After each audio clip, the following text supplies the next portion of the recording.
농담 진담 36번째 이야기 시작하겠습니다. 오늘 주제는 UN 농민 권리 선언에 대한 것입니다. 농민 권리에 대한 이야기를 나눠보겠습니다. 여러분들 혹시 이런 거 들어보셨나요? UN 농민 권리 선언. 그에 대해서 말씀해 주실 분 모셨는데요. 건국대학교 교수님 무슨 과죠? 예. 경제학과. 지금 형제는 예. 경제통상학과. 제가 임용될 때는 경제학과 했다가 예. 중간에 이제 조금 이제 뭐 변동이 있었었고, 지금 현재는 인문사회융합대학 글로컬 캠퍼스. 예. 건국대학교 글로컬 캠퍼스 인문사회융합대학 인문사회융합대학 경제통상학과 교수로 있습니다. 경제통상학과 교수님 윤병성 교수님 모셨습니다. 반갑습니다. 감사합니다. 그 소개를 좀 더 드려야 되죠. 저희 오늘 이야기할 UN 농민 권리 선언에 대해서 우리나라에 포럼이 있습니다. UN 농민 권리 포럼? 권리 선언 포럼. UN 농민 권리 선언 포럼. 그거는 이제 UN 농민 권리 선언을 기념하여 만들었나 보죠. 처음에 이 선언문이 있기 때문에 아마 그 내용으로 뭔가를 우리 사회에서 하기 위해서 포럼이 만들어진 것 같은데요. 맞습니까? 예, 맞기도 하고, 예. 또 이제 좀 추가적인 이제 부연 설명이. 부연 설명은 그 다음에. 그럴까요? 그래서 초대 포럼 대표 맡아서 하셨고 지금은 아니신 건가요? 예, 지금은 비아 캠퍼스나 예. 동남 동아시아 국제조정위원을 맡고 있는 예. 김정열 회장님이 지금 포럼 대표까지 대표를, 같이 하고 계시는군요. 맡고 있습니다. 아, 예. 잘 알겠습니다. 자, 그래서 오늘 이야기 시작해 볼까요? 일단 그 포럼 그래도 짧게 한번 소개해 주시면 좋을 것 같은데요. 예. 유엔 농민권리 선언이 유엔 총회에서 선포된 거, 이제 그때가 2018년 12월 달. 그 이전에 한 2013년도부터 유엔 인권 이사회의 이제 그 실무 워킹 그룹에서 실무 그룹이죠. 예. 실무 그룹 회의에서 한 5차례 정도 이제 그 처안이 이제 계속 논의가 됐었어요. 예. 이제 그 과정 속에 한국은 유엔 인권 이사회 이제 소속 국가로서 이제 거기에 참여를 했었었고, 예. 이제 그러면서 이제 유엔 농민 권리와 관련된 논의가 이렇게 좀 이제 우리 사회 내부에서도 이렇게 조금 알려지기 시작했고, 예.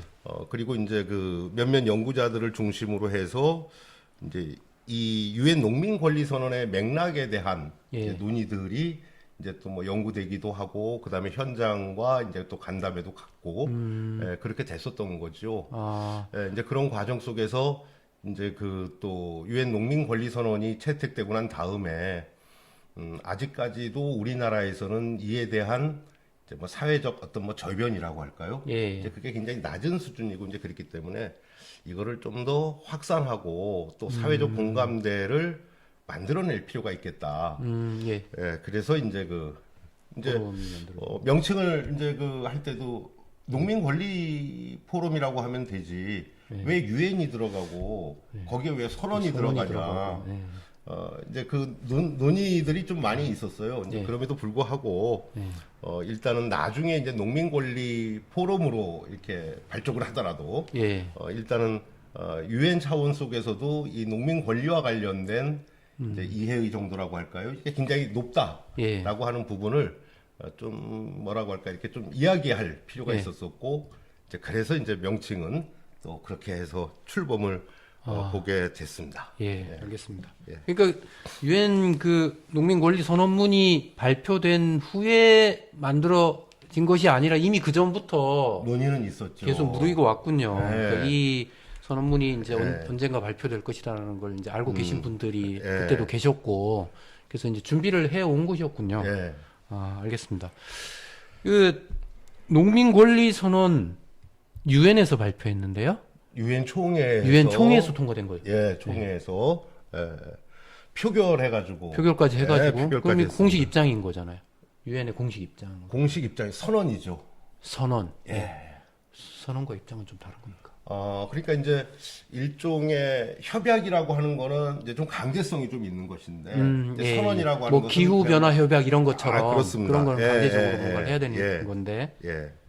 요거는 조금 다른 거군요. 예. 근데 어쨌든 그 정신에 대해서는 합의를 한 거잖아요. 예. 전 세계적으로 이런 중요성이 있다, 농민들에게 이런 권리가 있다라는 것이 어쨌든 천명이 된 거 아니겠습니까? 예, 천명은 그게- 됐지만 예.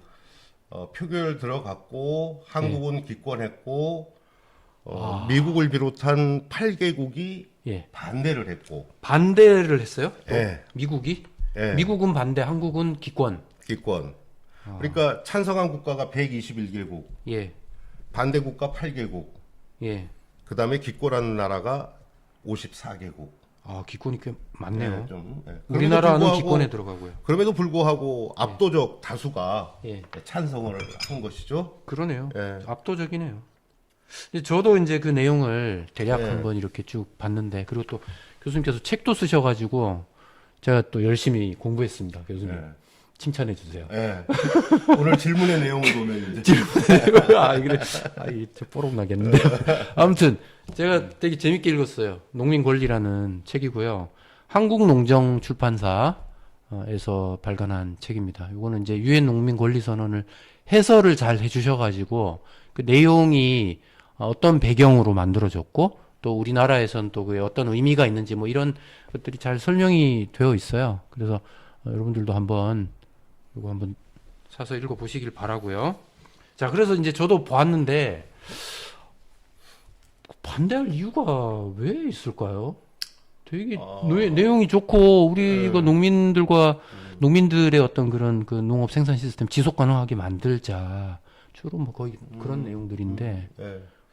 반대할 이유가 있을까요? 기본적으로 이제 농민 권리라고 하는 말이 나오게 되기 이전에 예. 식량 주권이라고 예. 하는 개념. 예. 이제 또 식량 주권이라고 하는 거는 이제 뭐 윤석열 정부에서도 국정과제 72번인가요? 거기서 식량 주권의 뭐 확보인가 뭐 그렇게 돼 있긴 합니다만 아, 그런 게 있었습니까? 아, 이게 관심이 없는 줄 알고 저는. 예, 식량 주권의 뭐 확보, 농가 경영 안정의 그런 게 있었군요. 있습니다. 근데 식량 주권이라고 하는 부분은 사실 이제 농업과 먹거리에 대한 결정권이 그 나라의 국민과 농민에게 있다라고 하는. 그러니까 농민 권리 선언이라고 하는 거는 이제 식량 주권이라고 하는 부분이 예. 사실 굉장히 이제 좀 예민하게 논쟁적인 부분이었었고. 아, 농민 권리라는 부분과 식량 주권이라는 것이 미묘하게 이게 저는 크게 달라 보이지 않는데 아무튼 이 그런데 두 가지가 이제 미국이라든지 영국이라든지 오스트레일리아 그다음에 뉴질랜드 예. 등등이 예. 이 농민 권리 선언에 대해서 반대했었던 이유가 이제 명확하게 이제 드러나는 거죠. 아. 예, 그러니까 신자유주의 세계화가 확대되어지는 속에서 초국적 농식품 복합체들의 힘이 강고하게 됐고 예. 그런 가운데에서 그 나라의 먹거리와 농업에 대한 어떤 결정권이라고 하는 부분이 예. 국내의 이해 당사자들의 손을 갖다가 뛰어넘어 버렸다. 이거를 다시 가져오자라고 하는 게 식량 주권의 개념이고, 예. 그리고 이제 그것을 이제 좀 더 이렇게 좀 다양한 각도 속에서 예. 이제 권리적 관점에서 이제 또 이야기한. 그러니까 어떻게 본다면 농민 권리라고 하는 것은 농민 인권의 문제가 아니라 신자유주의 세계화 이른바 요 체계 속에서 빼앗겨 버린 농민의 권리를 예. 다시 인정해야 한다라고 하는 이제 그런 면에서 본다면 이 농민 권리 선언이라고 하는 거는 지금 주류적인 어떤 그 가치 체계 속에서는 예. 아주 굉장히 좀 거북한.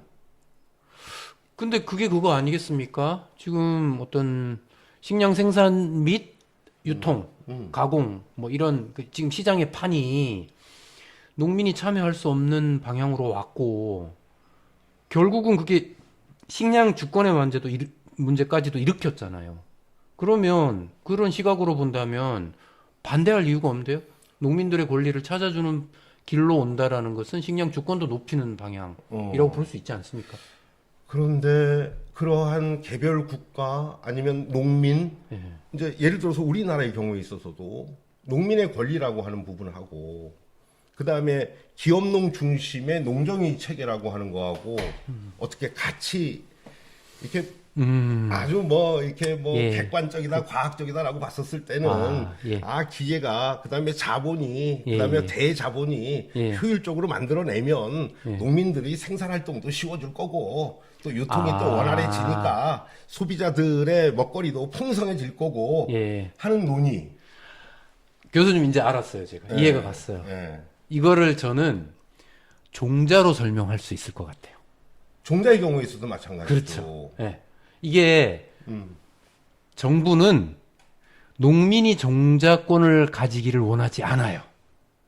종자 기업이 갖기를 원하죠. 왜 그렇죠? 지금 그렇게 다 됐잖아요. 그래서 농민들이 씨앗을 자기가 채종해서 서로 교환하고 대를 이어 물려주고 기후에 적응하게 만들고 이런 것이 없어졌잖아요. 그냥 종자가 하나의 특허권이 돼버렸고 그것은 기업이 소유하고 대부분 예. 이 시스템을 바꾸기 싫은 거죠. 반대했던 국가들은 말하자면. 반대했던 국가들이라고 하는 것도 그러니까 국가가 그러한 체계를 갖다 만들어냈다라기보다는 네. 물론 이제 일부 만들어낸 부분도 있죠.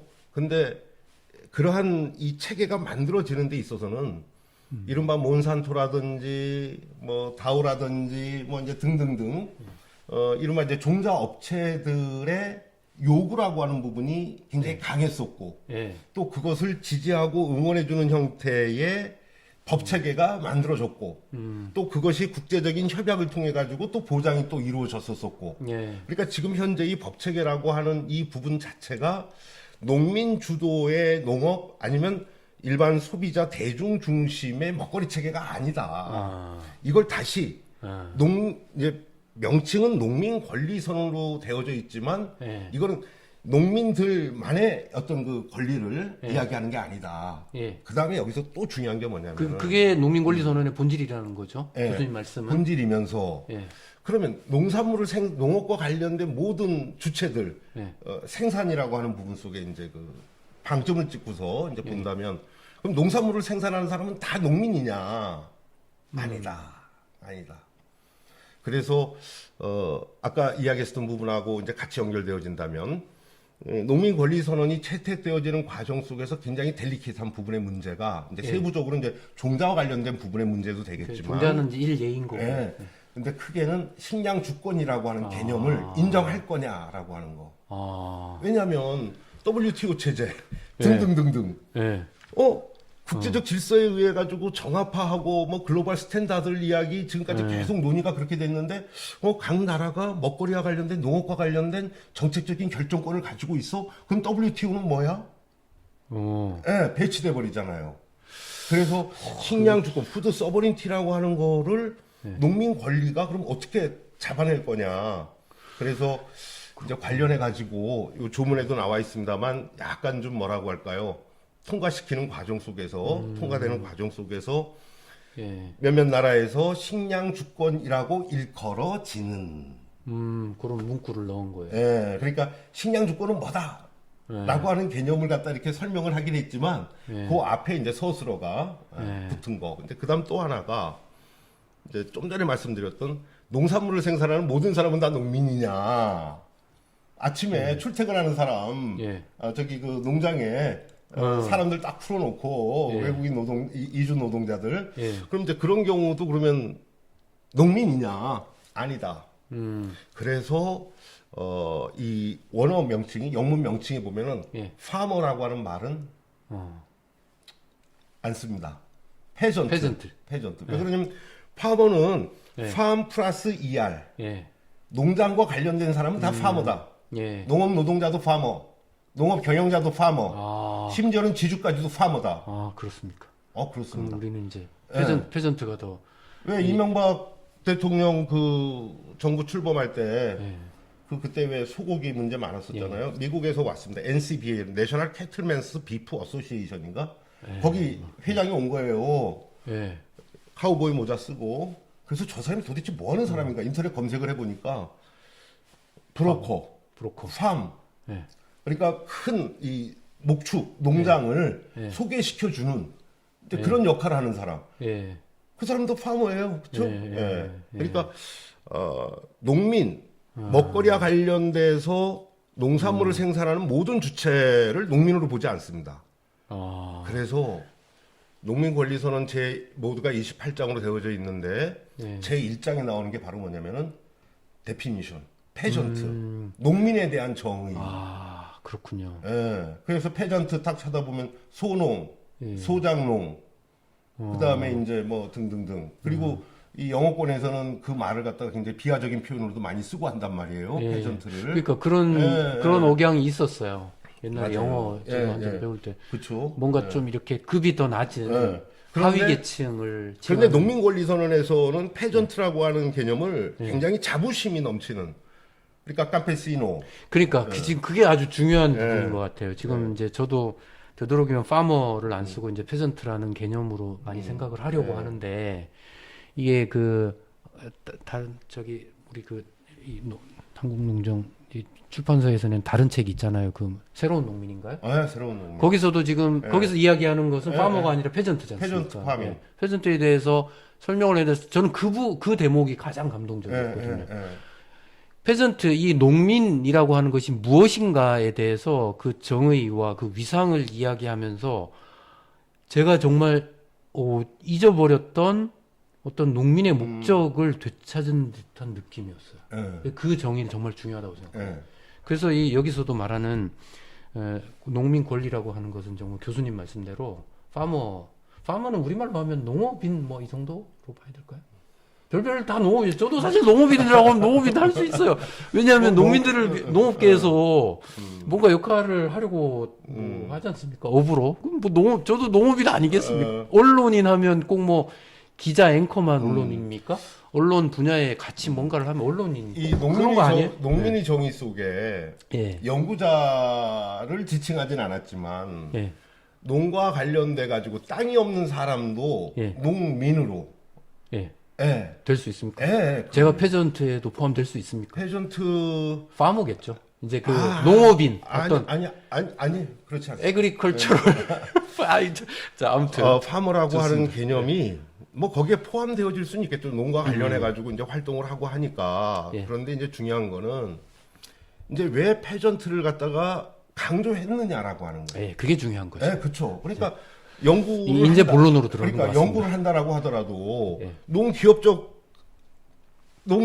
유통, 농기업적 가공 그럼 페전트적 뭐 연구라고 볼 수 없다. 뭐 예를 들어서 굉장히 유명한 저널 있잖아요. 페전트 스타디스. 있습니까? 거기에 글 쓰는 굉장히 많은 연구자들. 그럼 어떻게 본다면 이 농민 권리 선언이라고 하는 거는 그러한 페전트들의 어떤 권리 활동을 위해서 활동하는 사람들조차도 오히려 페전트적 관점 속에서 이제 같이 연대하고 같죠. 알겠습니다. 그런 게 아니겠느냐. 일단 그 용어 부분은 저도 굉장히 중요하다고 생각을 하고요. 그래서 어쨌든 이제 우리가 농민 권리 선언을 이야기하고 있는데 여기서 그 농민이란 무엇인가라는 것이 이제 맨 처음에 1장에 나온다는 얘기죠. 그만큼 무엇이 농민인가 이 말씀을 좀 나눴습니다. 그럼요. 거기 그 내용들이 뭐 여러 가지 있을 텐데 당연히 우리나라 농민들에게도 적용될 만한 그런 내용들이겠죠. 당연하죠. 당연히 그죠? 당연하죠. 예. 이 농민권리선언이 28개 조항으로 이제 이루어져 있는데 여기에서 이제 일단은 맨 먼저는 이제 국가의 책무에 대해서 이야기를 하고 있습니다. 이제 그 농민 권리를 신장해내고 확대시켜내야만 하는 이제 그런 이야기들이 나와 있고 그러면서 여성 농민과 관련된 거, 생산수단과 관련된 거, 아까 좀 전에 이야기 나왔었던 뭐 식량 주권과 관련된 거, 먹거리 기본권과 관련된 거. 그 다음에 농민이기 이전에 인간으로서 당연하게 누려야 될 예. 뭐 건강과 관련된 거, 사법과 관련된 거, 예. 뭐 이제 등등등. 그래서 정부가 이제 그 28개 조항으로 이제 그렇게 되어져 있습니다. 있고 몇 가지만 좀 이렇게 예를 좀 구체적으로 들어주시면 좋을 것 같은데요. 예. 예를 들어 뭐 여성 농민에 관해서 예. 뭐 어떤 내용들이 이제 사실 이제 그 2018년도에 유엔에서 농민 권리 선언이 채택되어지기 이전에 서울에서 비아 캠퍼스 인하가 중심이 돼서 서울 선언이라는 게 있습니다. 농민 권리, 라이트 오브 페전트, 슬레이시하고 위민 앤드 맨 해가지고 그게 이제 일종의 농민 권리 선언의 이제 초안의 어떤 성격을 가지고 있고 이제 그것에 이제 계속 논의가 이제 덧붙여가지고 이제 덧붙여지는 작업이 아까 말씀드렸었던 이제 그 실무그룹 회의를 통해 가지고 2013년도부터 이제 있었던 것이고 그래서 사실 여성 농민에 대한 이야기들도 굉장히 이제 그 강조를 하고 있습니다. 그래서 제 4조에 이제 여성 농민의 어떤 그 권리에 대해서 뭐라고 적혀 있습니까? 예를 들자면 발전 계획의 수립 및 이행 시 모든 단계에서 동등하고 실질적으로 참여할 권리. 여성 농민의 참여를 말하는 네, 거군요. 그렇죠. 경제적 기회에 대한 거, 협동조합을 조직할 권리. 그다음에 금융 서비스에 대해서 이른바 이제 그 남성 이거 마찬가지로 중요해요. 이제 동등하게 거의 접근할 수 있는 남성 권리. 농민이 거의 장악하고 있으니까 금융의 결정권을. 그렇죠. 그다음에 기술과 관련해서도 여성 농민들이 접근할 수 있도록끔 해야 하는 권리. 지난번에 그 여성 농민에 관해서 저희 농담진도 했었거든요. 그때 그 얘기 나왔었어요. 기계. 이 여성 농민이 운전하기가 어려운 이게 체형에 맞지 않는 그렇게 지금 설계가 돼서 다 나오니까 남성 중심으로만 딱 설계가 돼서 나오니까 그 얘기 나오죠. 아 진짜 그러니까 듣고 보니 그때 그러한 생각나요. 기술이라고 하는 게 원래 기술은 그 뭐 크게 만들어야 되고 뭐 이제 아니다. 그리고 여성 농민의 권리에 대해서 이렇게 강조하는 이유는 또 다른 측면도 있겠다. 그러니까 저쪽 이제 뭐 이른바 신체적 폭력이 이제 자행되고 있는 이제 그런 경우들도 있지만 아주 그 야만적인. 근데 농민 권리 선언에서 여성 농민의 권리를 이렇게 이야기하는 거는 저는 이렇게 조금 다르게도 이제 해석을 합니다. 이제 우리나라의 경우에 있어서도 전국 여성 농민의 총연합 그리고 이제 또 원인의 텃밭, 그다음에 식량 주권 사업, 토종 씨앗 지키기 뭐 등등등 보는 것처럼 일종의 농민 권리가 태동된 것은 현대의 농식품 체계에 대한 대안적인 어떤 그 내용을 갖다 구축해 나가야 한다. 굉장히 절박한 마음 속에서 나온 거란 말이에요. 그럼 이런 것을 실천할 수 있는 주체가 누구냐? 그러면은 녹색혁명의 농업에 길들여진 거대 농기계의 사용에 길들여진 그런 농업이겠느냐? 아니면 생태적인 어떤 그 농업 그 다음에 종자를 지켜내기 위해서 노력하는 그 다음에 지역의 시장을 어찌됐든 이렇게 유지 발전시키기 위해서 이제 품을 갖다가 아끼지 않는 이제 그런 농민들이겠느냐? 그러니까 이제 그런 면에서 여성 농민의 어떤 역할이라고 하는 부분이 또 그만큼 크고 또 그만큼 기대의 수준도 높아서 그런 것이 아니겠느냐라고 하는 이제 그런 생각을 그래서 이제 그런 게 다 반영이 그렇죠. 되고 그래서 또 여성 농민에 대한 다른 예를 그다음에 보여주시죠. 개발 뭐 제주 같은 경우에도 개발. 그렇습니다만 그다음에 충북 같은 경우에 있어서도 이제 뭐 국가 산단이 만들어진다. 나중에 내용을 갖다 알고 보니까 산업 폐기물 처리장을 만들기 위한 그러니까 이른바 개발과 관련된 부분에 있어서도 이른바 이제 그 개발이 주체의 입장 속에서 이제 개발이 이루어지고 있지. 거기에서 수천 년 동안 농이라고 하는 것을 매개로 해서 그 지역을 지켜온 그러니까 생산 공간이면서 거주 공간인 농이라고 하는 농촌이라고 하는 이 부분이 이제 완전히 이제 개발에 의해 가지고 빼앗기는 침탈당하는 거죠 사실상. 그럼에도 불구하고 그런 과정 속에서 농민들의 의견이 제대로 반영되어지고 있느냐 안 되고 있다. 지역 개발, 뭐 지역 농촌 공간의 문제, 농지의 문제 이런 그게 것과 이제 참여권, 그 다음에 발전권이라고 하는 거. 그러니까 발전이라고 하는 거를 보면은 우리 이제 과거의 어떤 그 세례된 이데올로기 속에서 보면은 이제 GDP 생산을 갖다 늘려내는 거, 뭐 이제 뭐 그런 관점에만 매몰되어져 있지.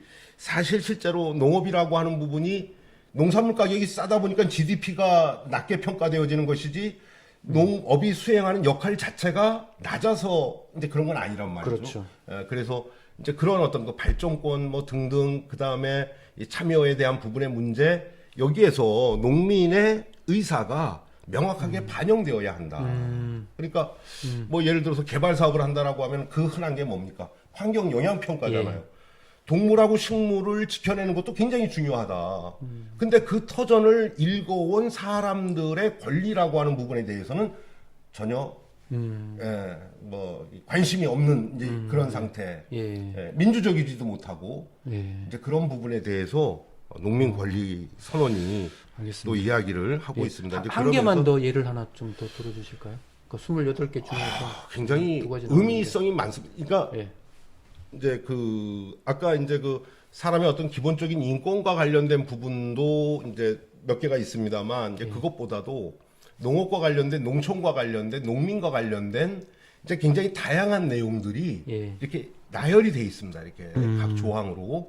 그리고 이 조항들이라고 하는 것은 이제 물론 이제 법적인 체계를 만들어내는 데 있어서는 법률가들이 많이 참여는 했겠지만은 이제 중요한 것은 바로 뭐냐면은 그동안 현대의 농식품 체계가 가지고 있는 문제점들에 대한 이제 인식들을 바탕으로 해가지고 대안을 제시하고 있다 보니까 굉장히 좀 다양한 내용들이 있는데 예를 들자면 우리가 이제 그 유통 체계 이제 그러면은 보통 농민에게는 농산물 가격을 갖다 이제 뭐 보장하고 그다음에 적절한 어떤 그 삶의 질 이제 그건 당연히 이야기를 하면서도 뭐 구체적으로는 유통 체계를 만들어 상업적 유통 체계를 만든다라고 할 때 자본이 주도하는 체계가 아니라 공동체가 주도하는 일종의 이제 그 유통 체계를 만들어야 한다. 지금은 사실 자본이 뭐 가격 결정을 거의 다 이건 하고 있죠. 이게 뭐 우리 정통 경제학에서 수요와 공급이 뭐 만나는 지점에서 가격 형성 이건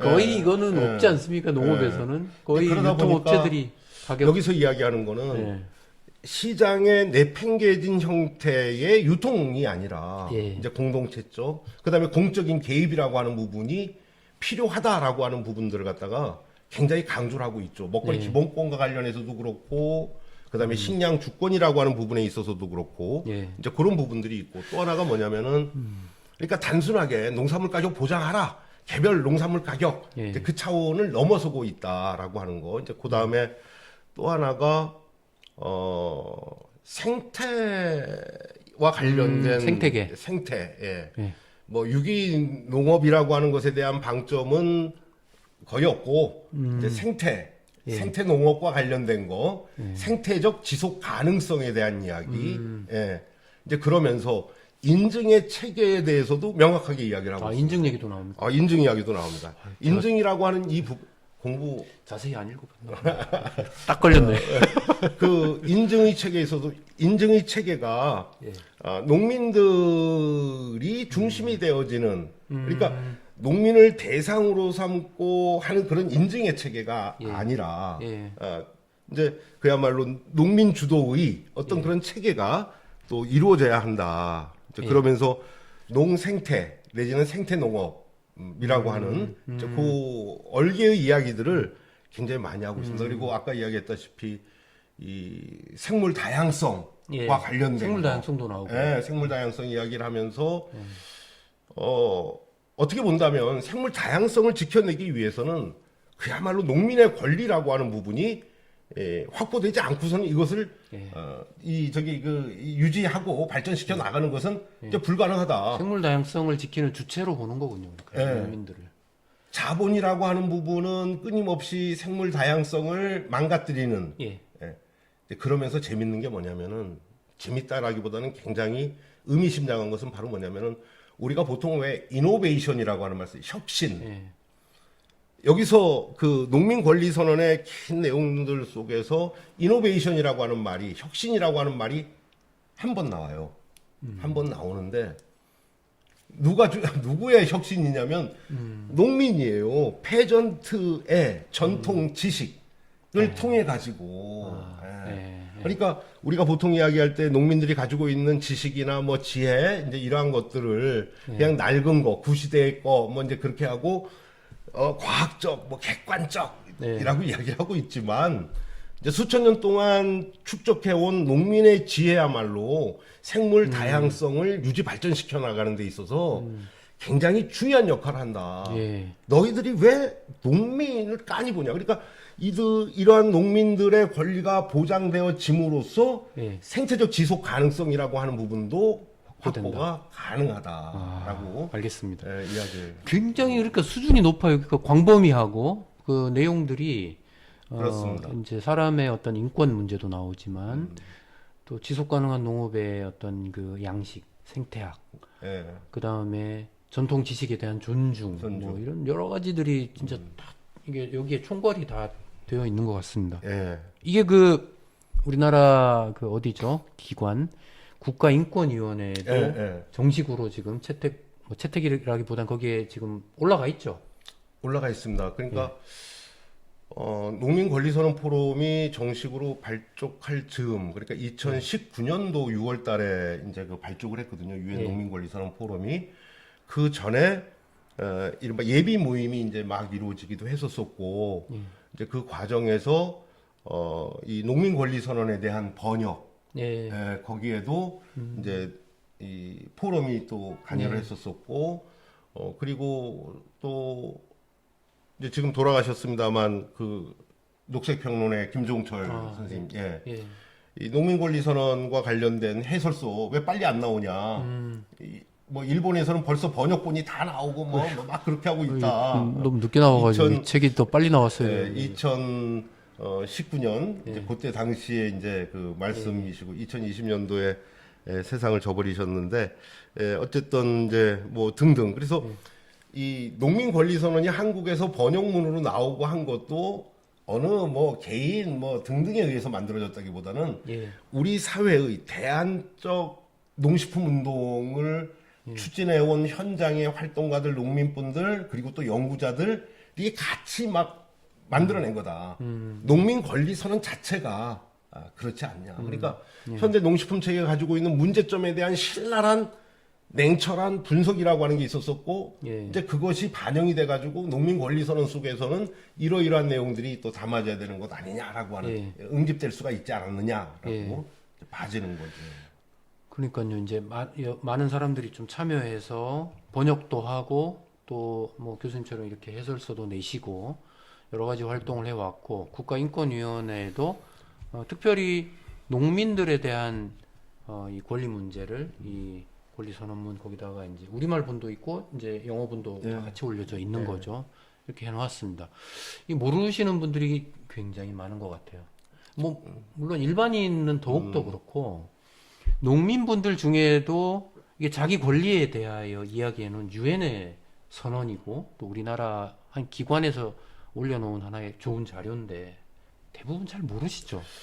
근데 지금 이제 말씀드린 이게 농민 권리가 농민들의 권리인데라고 이제 말씀하셨는데 저는 이 농민 권리 선언을 이제 볼 때마다 이거는 농민들의 개별적인 권리를 이제 보장해주는 이제 그런 형태의 선언은 아니다. 그러니까 이제 논쟁이 이 채택되어지는 과정 속에서도 많이 된 부분인데 이 권리라고 하는 거 이른바 이제 서구 사회에 있어서는 개인적 권리를 재산권 그러면 개인적 권리를 이야기하잖아요. 근데 여기 농민권리선언에서 이른바 집단적 권리라고 하는 걸 갖다 굉장히 강조를 합니다. 그러니까 개인이 자본과의 어떤 그 거래를 통해 가지고 부를 쌓고 뭐 하는 거 뭐 그거는 이제 개인적인 형태 이야기다손 치더라도 농업을 둘러싸고 있는 전반적인 예를 들어서 농업 생산 환경이라든지 유통 환경이라든지 이런 부분은 개별적인 어떤 대응을 통해서는 이루어질 수 없는 부분이다. 마찬가지로 농민의 그러한 활동이라고 하는 것이 지지되고 응원되어지지 않는다라고 한다면 소비자의 밥상이라고 하는 것도 그다음에 우리 미래의 먹거리라고 하는 부분도 같이 망가져 버린다. 이제 그런 면에서 농민 권리 선언은 농민만을 위한 농민의 권리가 아니다. 제목이 농민 권리 선언이지만 농민만을 특별히 위한 그런 권리라기보다는 먹거리, 그 다음에 농민들의 그런 활동의 혜택을 입는 시민, 그리고 농민들을 둘러싼 환경 이런 어떤 다양한 이슈들이 거기에 다 녹아 있으므로 예. 이건 농민만의 것이 아니다. 예. 그리고 그러한 모습들을 만들어내는 데 있어서 주도적인 역할을 할 수 있는 것은 농민들이기 때문에 예. 그들의 권리가 예. 이러이러한 차원 속에서 이제 보장되어야 알겠습니다. 한다. 그게 이게 이제 농민 권리 선언하면 진짜 그 소외받는 그 농민 계층 너무 소외받고 우리 이러니까 이분들의 권리를 어떻게든 다시 이렇게 보호해 주려고 만든 거라는 이런 잘못된 생각이 있는데 사실은 본질은 그게 아니라 예. 모두 다 함께 잘 살기 위한 거군요. 그러니까 농민들이 생산하는 먹거리를 먹는 소비자 모두 다가 아니라 모두 다가 아니라 그럼 명확하게, 뭡니까? 명확하게 예. 생산 과정이라든지 유통 과정이라든지 이런 데 있어서 농과 관련해 가지고 개입되어져 있고 관계 맺고 있는 이해 당사자들이 얼마나 많아요. 많죠. 많죠. 예. 농민. 예. 예. 그러니까 이 농적인 어떤 그 이제 이 관점이라고 하는 부분이 이제 그런 면에서 페전트라고 하는 게 굉장히 의미가 있다. 예. 예. 그러니까 중세 봉건 사회 말기에 이제 소농이었다가 아니면 소장농이었다가 거기에서 독립 자영 농민으로 이렇게 예. 아주 그 자부심 넘치게 이제는 내가 내 땅에서 농사짓고 남한테 예. 소장료를 주지 않아도 되는 내가 예. 내 생산물에 대해서 모두를 다 처분할 수 있는 예. 그 자존심 넘치는 계급적 자각도 뚜렷한 예. 이제 그런 농민. 근데 그런 농민들을 지금 계속 이제 옥죄고 있는 이제 그 자본의 어떤 그 엄습이라고 하는 이 부분들. 예. 그래서 그 부분이 다시 회복되어지고 그렇게 회복되지 않고서는 우리 어떤 그 지속 가능한 농업, 그 다음에 먹거리 이거 불가능하다라고 하는. 아, 알겠습니다. 아, 오늘 교수님하고 말씀 나누시면서 제가 또 하나 깨달았네요. 이게 농민 권리 선언이 농민만을 위한 권리를 말하는 것이 아니다. 우리 사회가 지속 가능하게 가기 위해서 기본적으로 요구되는 그런 부분들이 들어와 있고 거기서 핵심적인 어떤 역할을 하고 계신 이 농민, 페전트 들에 대한 어떤 새로운 시각, 이분들 위상에 대한 제대로 된 관점 이런 것들이 지금 이 농민 권리 선언에서 이걸 읽을 때에 요구되는 어떤 그런 시각인 것 같습니다. 더군다나 이제 그 우리가 흔히 이야기하는 기후 재난 시대. 예. 지금 현재의 어떤 그 체계가 농식품 체계라고 하는 것이 과연 지속 가능하겠느냐. 예. 기후 위기를 계속 또 심화시키고 있고, 그럼 기후 위기를 심화시키는 농업을 하고 있는 농민, 녹색혁명용 농업, 자본의 지배를 받고 있는 그렇다라고 한다면 좀 더 생태적 형태의 영농으로의 어떤 그 전환이라고 하는 부분들도 만들어내는 것. 예. 그래서 이제 지속 가능성도 이야기하고 있고 농 생태에 대해서 이야기하고 있고 이제 뭐 그런 어떤 그 지향점들을 알겠습니다. 이야기하고 있다. 지금 그럼 우리나라 실정은 어떤가요? 이 농민 권리 선언을 좀 정책 기반자들이 관심 있게 바라보고 있습니까?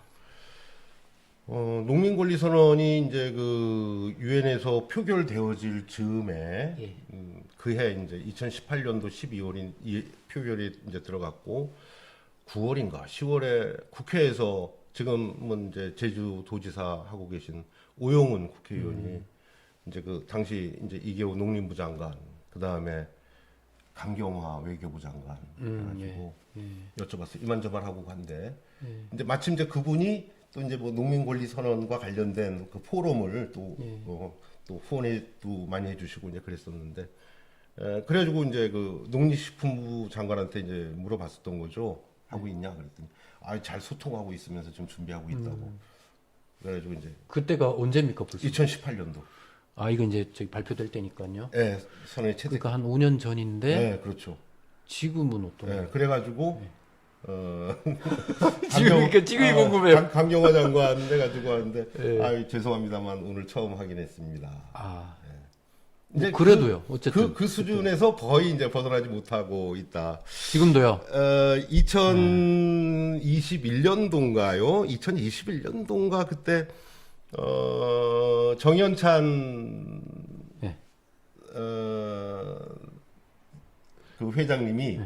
그 농투기 농투기 위원장을 하실 때 예.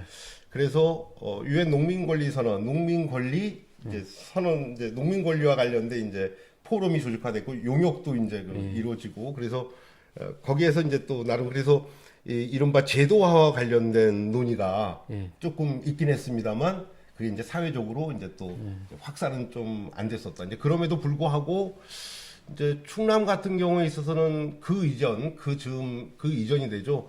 이른바 농민 인권 조례 뭐 그래가지고 충남에서 그래서 이제 농민 인권으로 할 거냐, 농민 권리로 할 거냐, 이제 그거 가지고서 이제 그 전에 이제 충남에서는 지역 단위에서 이제 농민 인권 추진을 해서 만들었습니까? 조례를? 그런데 조례 만들어졌는데 이제 지금 말씀드린 이제 그 권리적 차원, 자본과의 대항 관계 속에서 그러니까 그 농민의 어떤 그 농민이라고 하는 분들의 인권. 여기에 초점을 맞췄군요. 인권이고 하다 보니까 이게 조금 다소 이제 그리 됐었었고 그래도요. 그것도 엄청 그렇죠. 큰 사건인데요. 그리고 충남에서 그런 걸 또 하나가 경상남도에서 농민 권리와 관련된 논의가 경남 농특위에서 있었어요. 김경수 도지사 있었던 시기에. 근데 이제 그것도 이제 좀 후속적인 부분이 조금 단절돼 버렸었고 그리고 또 하나가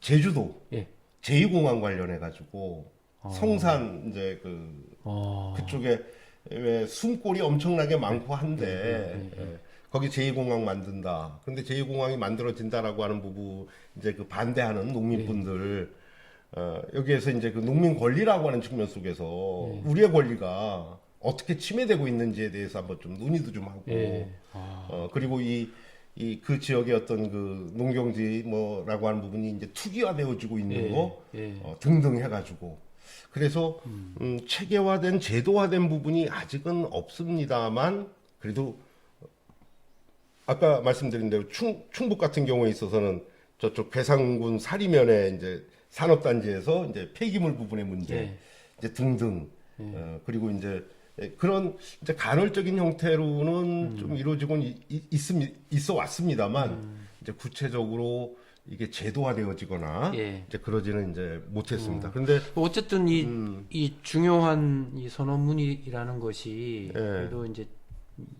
지역 몇 군데에서는 하나의 어떤 정신적 바탕 그리고 만약에 그러니까 예를 들어 제주도의 그런 공항 문제라고 해도 사실 농민 권리 관점에서 본다는 건 저도 오늘 듣고 처음 알았거든요. 근데 그렇지 농민 권리 관점에서 접근하는 것이 옳지라는 걸 들으면서 저도 생각이 들었는데 어쨌든 곳곳에서 이 선언문이 나름 응용은 되고 있는 거군요. 그렇죠. 문제의식에 있어서의 출발. 그 다음에 농민들의 어떤 이 요구를 이제 권리적 차원 속에서 이야기되어지고 있고, 그리고 어찌됐든 국제적 수준 속에서 이에 대한 공감대가 확보되어져 있는 부분이다라고 하는 것. 이제 그거는 이제 상대를 설득하기에는 굉장히 이제 좋은 이제 그 내용인데도 불구하고, 이제 중요한 것은 그것을 듣는 사람이 얼마나 이렇게 수용성이 있게 듣느냐라고 하는 그렇죠. 부분이 되지 않겠습니까? 근데 그나마 이제 조금 희망적인 거는 얼마 전에 이제 유엔 인권이사회 이제 실무그룹 회의, 워킹그룹 이제 그쪽에서 가동이 돼서 그러면 유엔 농민권리선언이 채택된 지 5년이라고 하는 시간이 흘렀는데 그러면 각 국가가 농민권리선언과 관련된 나름의 어떤 그 사회적 확산이라고 할까 이제 이런 부분들이 있는지에 대한 뭐 국제적 이행 실태라든지 중간 점검이군요. 모범 사례 이제 이것에 대해서 이제 레포팅을 갖다가 이제 유엔에서 하고 있습니까? 이제 요구할 것으로 각 국가에다가 이제 아마 이제 이루어질 겁니다. 이제 그런데 이제 뭐 그렇게 좋은 소식인데요. 좋은 소식인데도 예를 들어서 이런 거죠. 언론 자유와 관련된 나름의 어떤 뭐 보고 받았잖아요. 그래 영문본 나왔는데 그 저기 막 그 MBC에 대한 신뢰도가 제일 높다. 그거 보고서에서 뺐다면서요? 네, 뺐다. 아, 근데 그런 유치하게. 형태가 돼버리면은 결국 그렇게 해버리면 뭐 소용은 뭐 예를 들어서 없지만 농민권리선언과 관련해 가지고 우리는 적극적으로 찬성도 안 했고 기권을 했다. 그렇기 때문에 여전히 기권한다라고 하는 마인드로 간다라고 하면은 예. 중요한 것은 왜 이렇게 이 농민 권리라고 하는 부분에 대해서 국제적인 형태의 유엔 차원 속에서 이런 어떤 그 합의가 나름의 합의가 이제 또 이루어졌느냐. 이제 더군다나 이제 코로나19 거치고, 그 다음에 러시아의 우크라이나 침공 등등을 갖다 거치고, 신냉전 시대에 있어서 어떻게 본다면 식량 주권의 확보라고 하는 것은 굉장히 이제 중요한 부분의 문제이고, 그 식량 주권에 있어서의 확보를 누가 하느냐. 그러니까 단지 기업이 해가지고 생산량을 늘리면 우리의 식량 주권이 확보된다? 아니다. 계속 우리의 농민의 주도권이 상실되어지고 그 자리를 자본이 메꿔 넣게 된다면 자본이라고 하는 것은 기본적으로 이윤이라고 하는 부분들, 그 다음에 단기적인 효율성이라고 하는 부분들, 이제 거기에 이제 그 방점이 찍어질 수밖에 없기 때문에 이제 그것을 경계해야 된다라고 하는 이제 그 농민 권리 선언의 어떤 그 의미를 이제 명확하게 이해할 필요가 있겠다. 알겠습니다. 지금 정부가 사실 뭐 그렇게 성실하게 이걸 농민 권리 선언을 이행하고 또 성실하게 보고하고 그럴까요? 그래서 내년 총선 저는 이제 이런 양당 전 다른 당도 사실 마찬가지입니다. 다른 군소 정당들도 그동안의 선거 때 정책들을 보면 크게 다르지 저는 않았다고 보거든요. 요즘은 좀 달라져야 된다라고 생각하는 것이 예를 들어 이런 농민 권리 선언이라든지 또 교수님께서 주장하시는 그 농생태학이라고 하는 이런 어떤 철학적 기초잖아요, 사실. 저 이런 것들을 좀 다져나갔으면 좋겠어요. 근데 이제 예를 들어 그 정권이 뭐 새로 바뀔 때마다 말했던 이상한 그 있었잖아요. 뭐 스마트팜을 전면에 내세운다거나 6차 산업 뭐 이런 거 전면에 내세운다거나 푸드 플랜도 저는 비슷하다고 생각해요.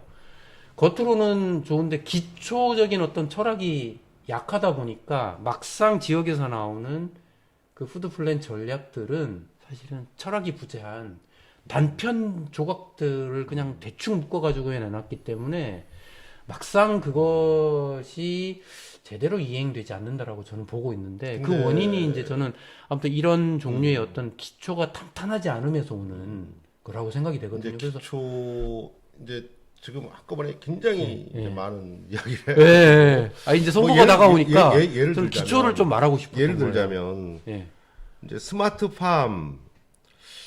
왜 스마트 기기는 조그만 게 스마트 기기인데 왜 스마트팜이라고 하는 것은 거대 자본이 들어가고 하는 걸까? 그러니까 사이즈로는 별로 생각은 별로 그야말로 이제 스마트한 기계, 그야말로 저비용 적정 기술이라고 하는 부분이 가미된 형태. 그래서 소규모 생산 농가들이 쉽게 접근할 수 있도록 하는 거.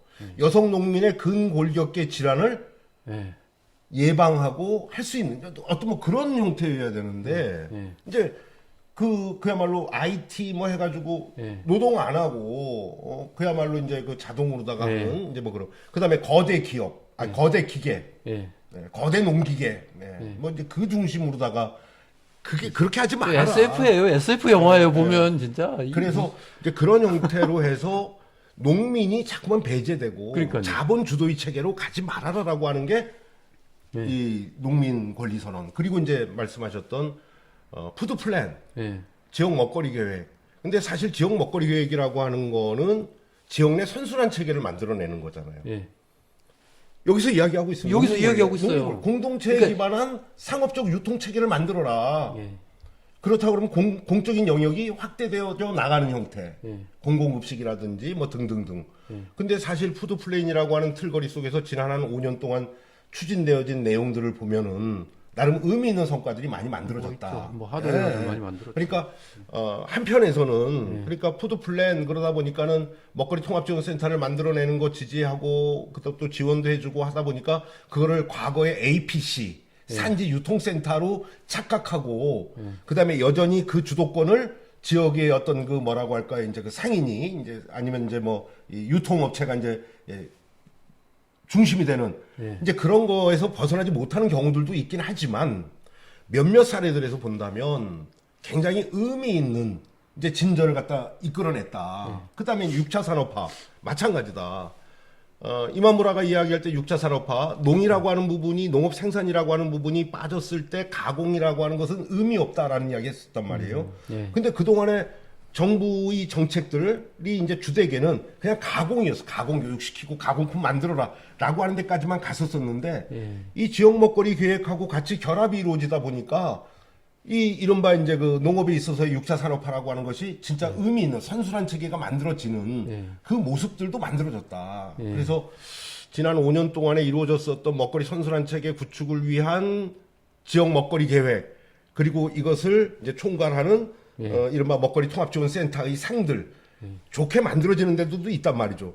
이제 그런 데가 좀 확대되어질 수 있는 틀이 됐으면 좋겠다. 근데 아까도 잠깐 말씀드렸습니다만 윤석열 정부의 국정과제 속에 먹거리 통합지원센터에 대한 설치를 지원해 주겠다라고 하는 것도 있었고 지역 먹거리 계획의 수립에 대해서도 있었었고 그런데 내년도 예산에 보면은 지역 먹거리 계획과 관련된 이제 그 예산 지원은 거의 없는 것 같고 그 다음에 그 알차게 공동체적 유통 체계를 만들어내는 데 있어서 필요한 것은 바로 뭐냐면은 소규모 생산 농가들을 중심으로 한 기획 생산 체계인데 이제 기획 생산 체계 구축과 관련된 또 지원도 몇 푼 안 되는 거거든요. 그럼 전체 예산이 뭐 10억이라고 하던가. 근데 그것도 이제 날라가 버린 걸로. 그래서 어쨌든 이러한 어떤 그 내용들을 봤었을 때 한번 이 정치권에 있어서도 이렇게 좀 관심이 좀 나올 필요가 있겠다. 저는 매우 필요하다고 생각합니다. 왜냐하면 농업에 관계된 철학이 업데이트가 안 되고 있어요. 과거 철학이에요. 얘는 지금 이제 세대 교체도 이루어져야 되고, 제가 뭐 스마트팜 비판적인 입장에 있지만 어쨌든 그런 신기술을 어떻게 도입할까라는 것도 중요하긴 중요한 문제거든요. 농업 전체적으로 봤을 그렇죠. 때는. 그런데 이런 것들을 바라보는 어떤 철학 기초, 그러니까 사실은 이제 농민 권리 선언에 대해서 저는 사실 가장 그렇게 보는 겁니다. 우리가 철학을 업데이트할 때 이 좋은 기회가 왔다라고 저는 봤어요. 왜냐하면 이제 유엔이라는 데서 이거를 합의를 해서 선언을 했고 여기 있는 내용 몇 면을 보면 매우 농생태학적이고 또 매우 정말 친농민적이고 지속 가능한 농업의 방향으로 대부분의 내용이 정리되어 있기 때문에 이거 한번 제대로 읽어보고 정치인들이 공약 세웠으면 좋겠다. 예를 들어 인증제도 마찬가지예요. 지금 저희 이제 많은 사람들이 그렇게 이해하시잖아요. 민주당이 친환경 농업에 친화적인 정책을 펴왔고, 그런데 사실은 친환경 농업 침몰했잖아요. 인증제도 때문에. 근데 인증제도를 만들고 주도적으로 해왔던 민주당이 철학이 없었기 때문에 반농민적인 인증제도가 지금까지 왔었던 거예요. 이런 철학이 부재했던 거죠. 그 인증제도와 관련해 가지고 는 이렇게 또 별도의 그건 너무 좀 이야기가 길어지고 이야기가 끝날 이제 때가 이제, 돼버려가지고. 그래서 근데 아무튼 저는 이제, 이거 굉장히 관계돼 있다. 중요한 거 농민 권리하고 매우 크게 관계돼 있다. 농민 주도라고 하는 부분들. 그 다음에 또 의미 있는 진전이 최근에 있었던 게 또 어떤 거냐면 먹거리 기본법이 3개의 법안이 민주당 의원들에 의해 가지고 그다음에 정의당 이제 강은미 의원도 물론 이제 또 적극적으로 참여하시고 이제 그랬습니다만 어쨌든 정의당 그다음에 뭐 민주당 그렇게 해서 지금 3개의 법안이 지금 발의가 되어져 있는 상태거든요. 그래서 이번 정기국회에서 통과가 됐으면 참 좋겠다라고 하는 이제 바람을 갖고 있는데 이제 어떨런지는 모르겠어요. 그런데 이 먹거리 기본법에 사실 이제 이제 식량 주권이라고 하는 개념이 들어갈 정도로 나름 이렇게 또 진일보한 진보된 이제 그러한 어떤 그 법률안이 지금 발의가 되어져 있고 이제 그런 상황입니다. 그래서 이제 이런 일들을 이제 계기로 해 가지고 뭐 천둥이 잦으면 비가 온다.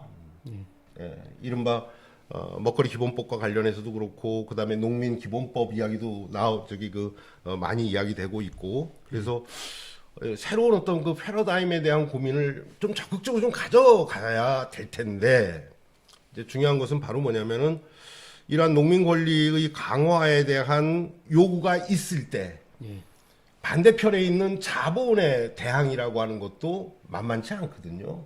예.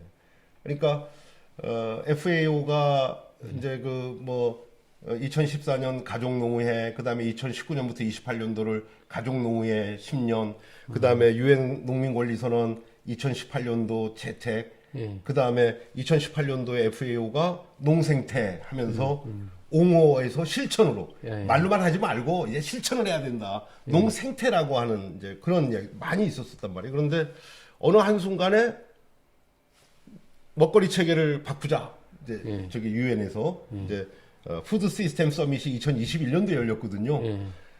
Transforming Agri-Food System through Science, Technology, Innovation. 아, 그게 거기서 선언한 겁니까? 예, 거기서 이렇게 기술을 갖다가 또 과학과 기술과 이제 막 혁신하자, 그것을 이런. 통해 가지고 이 농식품 체계 그러니까 뭐 생각이 없는 생각이 없네요. 없다고 아니, 저도 해야 그 될까? 서밋 아니면은 저도 봤어요. 이 자료를 그때 당시에 그거 치루어진 그때 당시에 자료처럼 도무지 제가 동의할 수 없는 내용이라 이거를 무슨 유엔 차원에서 굳이 이런 걸 왜 했나 싶었는데. 그런데 또 구테우스 유엔 사무총장은 뭐라 그러냐면은 이제 먹거리는 상품으로 봐서는 안 된다. 하나의 기본권으로 봐야 된다라고 또 이야기를 한단 말이에요. 그러니까 어쨌든 명확하게 이 우리의 농식품 체계 지금 현재의 우리가 지금 직면하고 있는 이 농식품 체계 가지고 있는 이 한계라고 하는 부분을 좀 명확하게 인식했으면 좋겠고 그래서 농민 권리 선언이라고 하는 것은 농민에게는 이러이러한 권리가 보장되어져야 해라고 하는 차원을 넘어서서 더 중요한 것은 지금 현재의 농업과 먹거리 체계가 가지고 있는 문제점들, 이 문제점들을 해결하기 위해서는 농민이 주도하는 먹거리 체계가 되지 않으면 안 된다. 먹거리 체계를 만들어내기 위해서는 농민의 권리가 이렇게 침해되고 있는 이 현실을 극복해내야 된다. 라고 하는 것을 담고 교수님께서 있다. 지금 이제 마무리를 그렇게 잘 해주신 거 지금 요약하신 게 저도 오늘 교수님과 말씀을 나누던 중에 깨달은 겁니다. 아, 이게 농민 권리라고 했지만 농민만의 권리가 아니다라는 일타 강사? 아, 일타 강사 맞습니다. 그래서 오늘 저도 굉장히 유익한 시간이었고요. 얘기하다 보니까 저도 막 흥분해가지고 막 그랬는데 그래요. 아무튼 중요한 얘기입니다. 그 선거 다가올 때 우리가 어떤 관점으로 기초적인 어떤 우리의 시각 이것은 매우 중요하다고 생각돼요. 이걸 다시 수면 위로 올려야 된다. 그런 다음에 정책 만들자라는 말씀을 저는 좀 드리고 싶었고 교수님께서 뭐 더 하시고 싶은 말씀 있으신가요? 농민권리선. 또 이시도루 유병덕 소장님이 또 이런 자리를 마련해 주셨습니다. 진작에 이 유튜브 말씀하셨었는데 제가 또 게으르기도 하고 그래서 이제 오늘에서 이렇게 뵀는데 우리 농업이 참 많이 어렵습니다. 그러니까 또 어떻게 보면은 이렇게 철학적인 부분의 문제, 가치적인 부분의 문제고 하다 보니까 농업소득이 950만 원으로 추락해 버린 상황. 25% 농가소득에서 차지하는 비중이 25% 이하로 하락하고 그리고 농업소득률도 30% 이하로 하락하고 경상남도의 경우에 있어서는 저는 그런 수치를 본 적이 없어요. 농업소득률이 15% 이런 암담한 상황인데 이제 최근 이제 국정감사죠. 거기서 나오는 이야기가 통계가 잘못됐다라는 형태의 이야기로다가 그냥 말아버리는 아주 엄중한 상황인데 이럴 때일수록 우리 농민들이 어떤 그 권리의 소중함 그리고 이러한 어려움 속에서도 우리의 농을 지키는 이제 여러 이제 농민분들께 항상 감사와 이제 존경의 이제 말씀을 좀 드리고 싶습니다. 그리고 앞으로도 이소로에서 더 이제 농민의 어떤 그 권리를 보장하는 일에 회복하는 일에 예, 뭐 같이 해주셨으면 저희는 뭐 그냥 전면에 나설 수는 없는 곳이고요. 구석탱이에서 그냥 이렇게 조금씩만 함께 하는 것으로. 아무튼 오늘 교수님 좋은 말씀 감사드리고요. 앞으로도 왕성한 활동 부탁드리겠습니다. 그래요. 감사합니다. 고맙습니다. 네.